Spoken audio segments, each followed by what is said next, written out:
بہت اچھی طرح جانتے ہیں۔ پارلیمانی کمیٹی میں جو ہے وہ یہ خبر آئی ہے کہ وہاں پر کچھ ایم این ایز نے یہ کہا ہے کہ ہم جو یہاں پر سیاسی کمیٹی میں فیصلے کرتے ہیں وہ امپلیمنٹ نہیں ہوتے، مگر اڈیالہ کے باہر جو ہے وہ علیمہ خان جو حکم دیتی ہیں وہ اسی کے امپلیمنٹ ہوتا ہے، تو سیاسی کمیٹی کا کیا فائدہ ہے؟ نہیں دیکھیں، سیاسی کمیٹی کون سی، وہ تو میرے خیال میں اب جو ہے وہ ہو نہیں چکی ہے،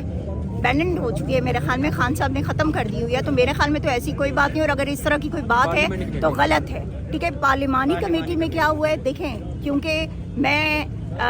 فارم 45 کی ایم این اے ہوں، ٹھیک ہے، تو میں پارلیمانی کمیٹی کا حصہ نہیں ہوں، but I am very sure کہ اس طرح کی کوئی بھی بات جو ہے وہ پارلیمانی کمیٹی میں کبھی نہیں ہو سکتی، اور کوئی بھی ہمارا ایم این اے، ایم پی اے، کوئی سینیٹر، کوئی بھی جو عمران خان کے ساتھ ہے وہ کبھی اس طرح کی بات کر ہی نہیں سکتے، کیونکہ علیمہ خان اپنے بھائی کا پیغام دیتی ہیں، عظمیٰ خان اپنے بھائی کا پیغام دیتی ہیں، نورین خان اپنے بھائی کا پیغام دیتی ہیں، وہ اپنی زبان سے اپنی مرضی سے ایک لفظ بھی وہ ادھر ادھر نہیں کرتی، ٹھیک ہے۔ تو اس لیے یہ جو توڑنے کی باتیں ہیں نا، ان کو میرے خیال میں اب ختم ہو جانا چاہیے۔ پاکستان تحریک انصاف کل بھی متحد تھی، آج بھی متحد ہے، آگے بھی متحد رہے گی، اور انشاءاللہ پاکستان تحریک انصاف اپنا لائحہ عمل بتائے گی، اور ہم بار بار یہاں پر آئیں گے اور ان کا مقابلہ کریں گے انشاءاللہ۔